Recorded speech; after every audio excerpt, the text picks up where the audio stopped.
បាទសូមជម្រាបសួរបងប្អូននៅក្នុង YouTube ទាំងអស់គ្នាផងដែរបាទ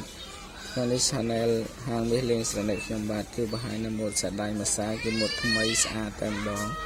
ទំធ្វើឲ្យថ្មីក៏ថតជូនបងប្អូនមើលបាទសម្រាប់សាដៃនេះគឺផ្លាកទៀនទឹក5បាទសម្រាប់ម៉ូតនេះផងដែរ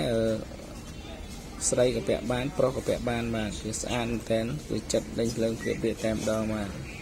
គឺផ្លាកទៀនទឹក5បងប្អូនមើលស្អាត